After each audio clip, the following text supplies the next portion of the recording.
I found this door on Facebook Marketplace and it was finally time to put it to use. The first step was to remove my existing bathroom door. This was super easy to do by unscrewing the hinges from the door frame. Using an X-Acto knife, I scored the edges of the top door frame before using a hammer and chisel to totally remove the piece along with the two decorative corners.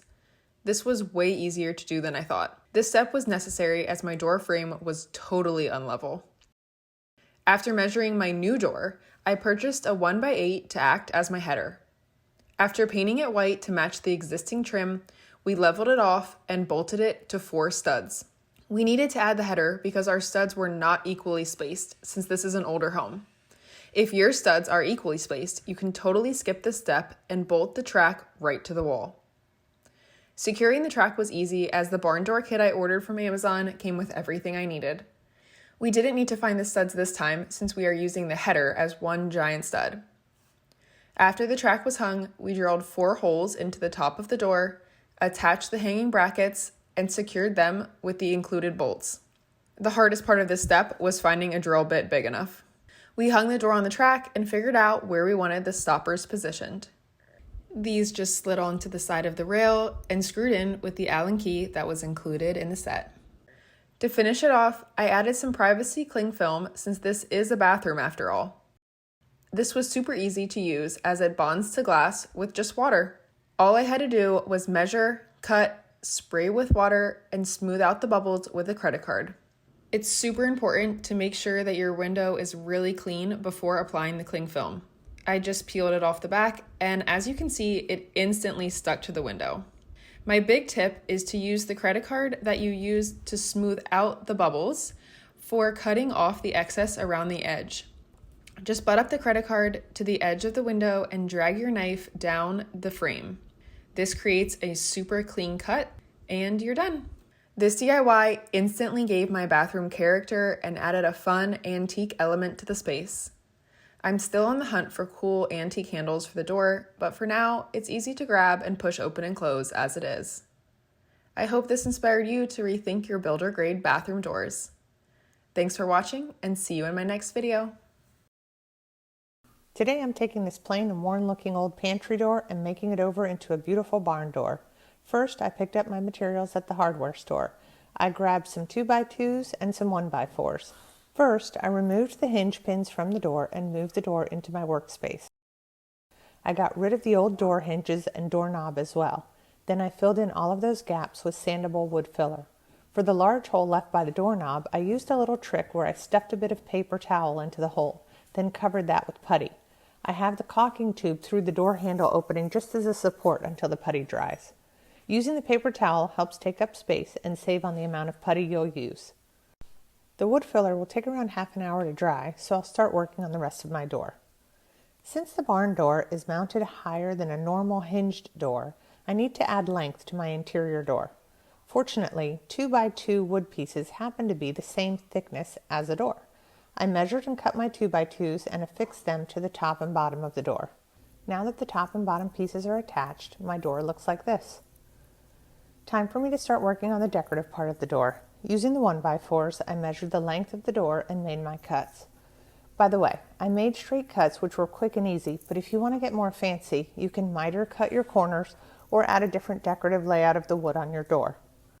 I attached the wood to the door using liquid nails, being careful to move the wood into place from the outside so that I didn't get the liquid adhesive onto the surface of the door that would be visible. I love how the 1x4 covers up that old door handle space. It makes it so easy. For the horizontal pieces, I again measured and cut. Take time to make sure everything is spaced perfectly. I must admit, I saved money on this step by actually using wood from an old pallet for my 3 center pieces. It's a little less thick than the 1x4, but you don't even notice it since the exterior frame is all made of the same wood and it's just those 3 inside pieces that are slightly different. Once everything was in place, I used a nail gun to secure it all. Caulking the places where the wood abuts the other pieces at the corners helps the door look seamless, and caulking it along the inside will help give it a great finished look when you're done. I like to apply a line of caulking and then gently run over it with my finger to smooth it into place. I gave that about half hour to dry. During that time, I started working on setting up my barn door track hardware. Painting was next. As you can see, I used white because that's what I had already and it was nice and neutral for my space. But the door would look amazing in another color as well. I saw a door that had this same design, but it was painted blue and it was gorgeous. Once I finished my first coat of paint, I noticed that I needed to fill in these nail holes with more caulking. That was due to me using the pallet wood. No big deal, I just filled those in and waited for them to dry. I applied a total of 3 coats of paint to get it the way I liked it. Standing the door up made it easier to work on the sides at this point. The putty was now dry and I used sandpaper to smooth it and also to smooth the edges of the 2x2s at the top and bottom of the door. I used my caulking gun again, this time to fill in the gap between the original door and the decorative pieces that were added. Once that was dry, I painted those and was really happy with how seamless it looked. I attached the barn door hardware and hung my repurposed door. I love the way this barn door looks, and since I only had to purchase the wood and a little bit of sandable wood filler at the end, it only cost me $42 plus the hardware. If I'd had to purchase all of the materials down to the sandpaper, it would have cost around $86 plus the hardware. I purchased the hardware from Amazon and it was $50 total, including the handle. I hope this inspired you to repurpose your old interior door and make it a beautiful feature in your home. Thanks for watching Home Talk and see you next time.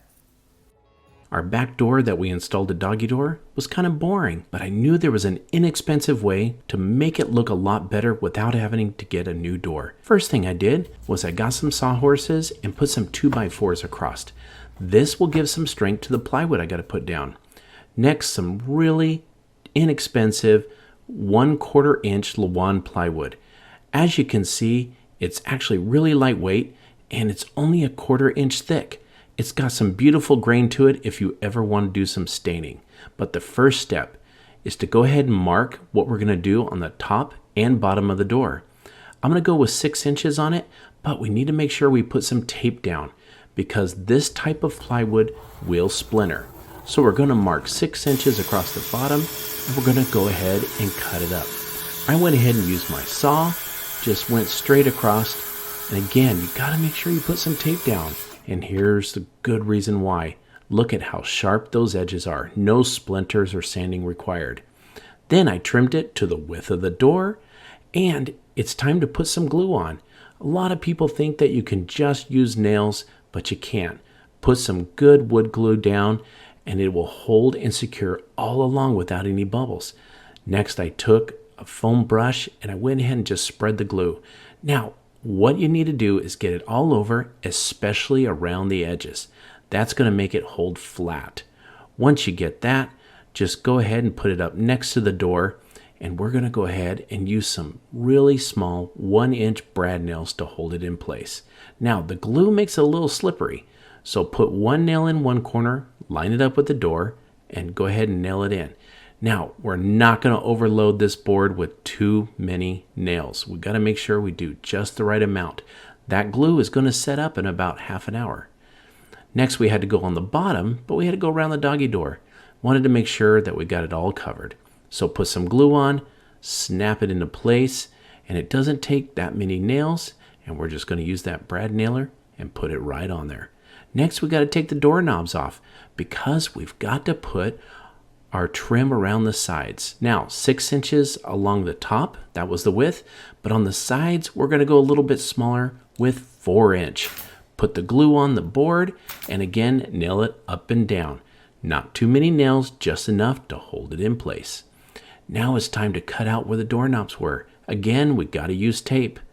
Take a drill bit on the back of the door, go ahead and outline where your doorknob's going to go. Now, I just went ahead and used my jigsaw and cut out a hole. It's going to come right out, and if you need to go ahead and sand it to make it a little bit smooth, go right ahead. Next, it was time for the last piece. Put some glue on it, and this one we're going to put right in the middle between the doorknobs. Make sure we measure it as straight and perfect. Put some nails in. Now we got to cover up the seams and the nail holes. I went ahead and used some DAP, plastic wood. It goes on pink, but when it dries, it comes the color of the wood. Go ahead on the seams, use a spackle knife to put it in place, but when it comes to the nail holes, all you have to do is just go ahead and put it inside. It dries pretty quick and just rub it off and get it nice and smooth. Once it dries, go ahead and just sand it down, make it look really good. Do that with all of the plastic wood that you put on and get it nice. And next, it's time for paint. I went ahead and used a primer and paint in one. I wanted to get some good coverage. You're going to paint the whole door. We're not going to go with a dual color on this one. We're just going to go with one. So you're just going to paint everything. I used a little foam brush, about 4 inches wide. It rolls on nice and smooth. I didn't want to use brush because I didn't want any strokes, but here we go. Let's put those doorknobs back on. And do you remember that old door that we had? Look at that. Now, with the trim, how beautiful is that? I only spent about $12 transforming this door. Didn't have to go out and spend $100 to make it look good. I hope you enjoyed this project. We sure did. And we can't wait to see you again on Home Talk.